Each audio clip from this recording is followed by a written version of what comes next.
A leader discovers his most trusted servant stealing from his own home.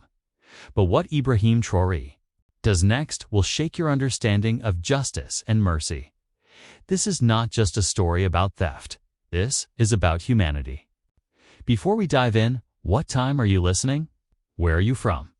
Drop a comment below and tell me. And please like and subscribe to join the Ibrahim Traoré family. Ibrahim Traoré sits in his office at the presidential palace. The Burkina Faso flag stands proudly behind his desk. He reviews security reports from across the nation. His mind focuses on protecting his people. But today, something else demands his attention. His chief of staff enters the room. He carries a folder marked urgent. Ibrahim Traoré looks up from his papers. The expression on his staff member's face tells him this is serious. The folder contains surveillance footage from his private residence. Ibrahim Traoré opens the folder. Inside are photographs and a detailed report. His new elderly maid, hired just 3 months ago, has been caught on camera. She was taking items from the presidential residence. Small things at first. Food from the kitchen. Then money from unlocked drawers. The security team compiled everything. They tracked her movements for 2 weeks. They wanted to be certain before bringing this to the president. The evidence is clear. There is no mistake. The maid has been stealing consistently almost every day she worked. Ibrahim Traoré closes the folder. He asks his chief of staff a simple question. Has anyone confronted her yet? The answer is no. They waited for his decision. The security team has her schedule. She will arrive for work tomorrow morning at the residence in Ouagadougou. That night, Ibrahim Traoré cannot sleep. He thinks about the maid. She is elderly, perhaps in her 60s. She came with references from a village called Kumbia. Her previous employer spoke highly of her honesty. So what changed? What pushed her to steal? He remembers his own childhood. Growing up in difficult times, watching his own family struggle to put food on the table. He remembers the desperation in his mother's eyes when there was not enough. He remembers how poverty can make good people consider terrible choices. The next morning arrives. Ibrahim Traoré does not go to his office. Instead, he goes to his private residence. He tells his security team to let the maid enter as usual. He wants to handle this personally. They protest, concerned for his safety, but he insists. The maid arrives at 7 in the morning. She carries her small bag, as always. She greets the guards at the gate. They let her pass without suspicion. She enters the residence and begins her usual cleaning routine in the kitchen. Ibrahim Traoré watches from the doorway. He remains silent, observing her. She moves efficiently, wiping counters and organizing items. Then she pauses. She glances around nervously. Her hand reaches toward a drawer where household money is kept. Ibrahim Traoré steps forward. His boots make a sound on the floor. The maid freezes. She turns slowly, her hands still extended toward the drawer. Her eyes widen when she sees him standing there. She knows she has been caught. She immediately drops to her knees. Tears stream down her face. She begins to apologize, her voice shaking with fear. She expects to be arrested. She expects to be taken away immediately. But Ibrahim Traoré does something unexpected. He asks her to stand up. He pulls out a chair and asks her to sit. She hesitates, confused by his calmness. He sits across from her at the kitchen table. Then he asks her a simple question. Why? The maid cannot speak at first. She sobs, covering her face with her hands. Ibrahim Traoré waits patiently. He does not rush her. He does not threaten her. He simply waits for the truth. The kitchen clock ticks loudly in the silence. Finally, she begins to talk. Her voice is barely a whisper. She tells him about her grandson. The boy is 12 years old. He lives with her in Kumbia. His parents died 3 years ago from illness. She is his only family. The grandson needs surgery. It's a problem with his leg that has worsened over time. Without treatment, he may never walk properly again. The doctors gave her a timeline. 6 months, maybe less, before the condition becomes permanent. The cost is beyond anything she can afford. She explains how she tried everything first. She went to local clinics in Cumbia. They told her the surgery was too complex for their facilities. She needed to go to the capital. She needed specialists. She needed money she did not have. She tried to borrow from neighbors, from friends. But everyone who would listen. But everyone in Cumbia struggles. No one has extra money to lend. The local moneylenders wanted interest rates she could never repay. She felt trapped with no way out. She took the job at the presidential residence, hoping to save enough. The salary was good, better than anything she had before. But when she calculated the numbers, reality crushed her. It would take years to accumulate what she needed. Her grandson did not have years. So she started taking small amounts, just a little here and there. She convinced herself it was not really stealing. She told herself she would pay it back someday. She told herself she had no choice. But deep down, she knew the truth. She knew it was wrong. Ibrahim Traoré listens to every word. He does not interrupt.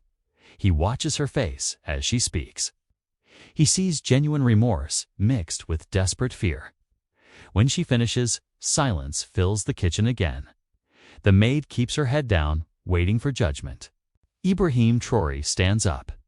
The maid flinches, expecting the worst. But instead, he walks to a cabinet. He pulls out a notebook and a pen. He writes something down, then makes a phone call. His voice is firm, but not angry. He arranges for the maid's grandson to be brought to the capital immediately. He contacts the best medical facility in Ouagadougou. He instructs them to examine the boy today and prepare for surgery as soon as possible. All expenses will be covered personally by him, not by the government. By him. The maid looks up in disbelief. She cannot understand what is happening. Is this a trick? Is he testing her somehow? Ibrahim Traoré sees her confusion. He explains clearly. He tells her that stealing is wrong. He tells her that trust, once broken, is difficult to rebuild. But he also tells her that desperation can push good people to do bad things. He tells her that he understands the impossible choice she faced. Watch her grandson suffer or betray the trust given to her. Neither option was acceptable, yet she had to choose. He makes her a proposal. She will continue working, but not at his residence. She will work at a community center in Cumbia, helping other families in need. Her salary will actually increase slightly. The stolen money will be deducted slowly from her pay over time. This is her consequence. She will repay what she took, but it is also her second chance. She will have the opportunity to prove that one mistake does not define her entire character. She will help others who face the same desperation she felt. The maid breaks down completely. She cannot believe his mercy. She expected prison, disgrace, public humiliation, and abandonment of her grandson. Instead, she receives help, forgiveness, and an opportunity to make things right. She promises through her tears that she will never betray his trust again. Ibrahim Traoré calls his chief of staff back into the room. He instructs him to handle all arrangements personally. The grandson will receive the surgery within the week. The maid will be transferred to her new position immediately. The incident will be documented internally, but kept private. No public charges will be filed. His security team gathers in another room. They are shocked. They expected immediate prosecution. They argued that stealing from the president should result in maximum punishment. This sends the wrong message, they say. People will think they can steal without consequences. But Ibrahim Traoré explains his reasoning to them carefully. He tells them that punishment without understanding solves nothing. It creates fear, but not loyalty. It enforces rules, but does not build character. Justice without mercy creates only more suffering in the world. The following week, the surgery happens. A team of 3 specialists performs the procedure. It takes 4 hours. The doctors report complete success. The boy will need physical therapy for several months, but he will walk normally. He will run. He will play. He will live a full life. The maid visits him every day at the hospital in Ouagadougou. She holds his hand and tells him everything will be fine now. She explains what happened in simple terms. She tells him that she made a terrible mistake. But she also tells him that sometimes good people still exist in positions of power. Ibrahim Traoré visits once. He does not announce it publicly. No cameras follow him. No journalists wait outside. He simply walks into the hospital room in Ouagadougou. The grandson is surprised to see the president standing there in his soldier uniform. Ibrahim Traoré talks with the boy about school, about his dreams, about his future. The boy tells him he wants to be a doctor. He wants to help people like the doctors helped him. Ibrahim Traoré smiles. He tells the boy that is a worthy dream. Before leaving, Ibrahim Traoré tells the boy something important. He says that life will test him many times. He will face difficulties and injustice. He will see corruption and cruelty. But how he responds to those tests will define his character. He tells the boy to always choose honesty, even when the easy path calls. The maid begins her work at the community center in Cumbia. She helps organize food distribution for struggling families. She assists elderly residents who have no family support.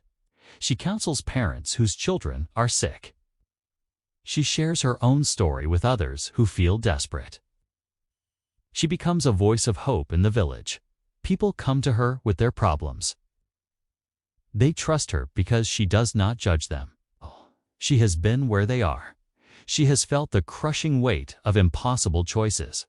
She helps them find solutions instead of condemning their mistakes. Months pass. The story eventually leaks to the media. A journalist in Ouagadougou hears rumors about the incident. He investigates carefully. He confirms the details through multiple sources. Then he publishes the story. It spreads across the nation within days. Journalists question Ibrahim Traoré's decision. Some criticize him for being too soft on crime. They argue that leaders must enforce rules strictly. They say exceptions create dangerous precedents. The president forgives theft. What message does that send to criminals? Others defend him vigorously. They say this is exactly the kind of leadership Burkina Faso needs. Someone who sees citizens as humans, not statistics. Someone who understands that laws exist to serve people, not to crush them. The debate becomes heated in newspapers and on radio stations. Ibrahim Traoré addresses the criticism directly during a press conference. The Burkina Faso flag stands behind him in the government hall. Cameras focus on him as he speaks. He does not shy away from the controversy. He faces it head on. He speaks clearly about the difference between punishment and justice. Punishment is easy. You catch someone breaking a rule, you apply a consequence. Simple, clean. But does it actually solve anything? Does it make society better? Or does it just make you feel powerful? Justice requires more thought. Justice asks why someone broke the rule. What circumstances led to this moment? Can those circumstances be addressed? Can the person be helped to choose differently next time? Justice is harder than punishment, but it builds a better society.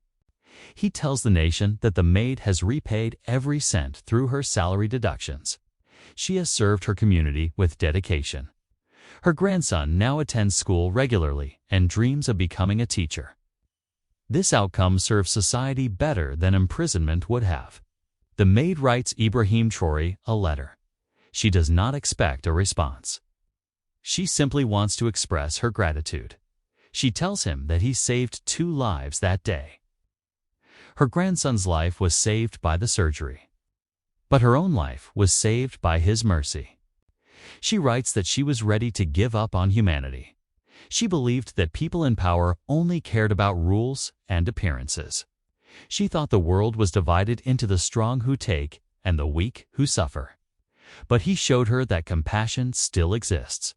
Ibrahim Traoré keeps the letter in his desk. He reads it sometimes when difficult decisions weigh on him, when politicians pressure him to be harsher, when critics say he is too soft. It reminds him why he serves. The grandson recovers completely. He runs and plays like any other child. He writes an essay at school about leadership and kindness. His teacher is so impressed that she submits it to a national competition. The essay wins first place. The topic: what makes a true leader? Years later, the grandson applies to university. He wants to study public administration. He wants to serve his country like the man who gave him a second chance. His application essay tells the story of how one act of mercy changed everything for his family. The maid continues her work in Cumbia. She becomes known throughout the village as someone who truly understands struggle. People trust her because she does not judge them. She helps families find resources they did not know existed. She connects sick children with medical programs. Ibrahim Traoré never speaks publicly about the incident again. He does not use it for political gain. He does not seek praise for his decision. For him, it was simply the right thing to do. Leadership is not about being harsh when you have power. The story spreads across Burkina Faso anyway. People talk about it in markets and villages. They debate whether they would have made the same choice. Some say yes, others say no. But everyone agrees on one thing: to make them think differently about justice. So if you like this video, please like and subscribe for more videos like this.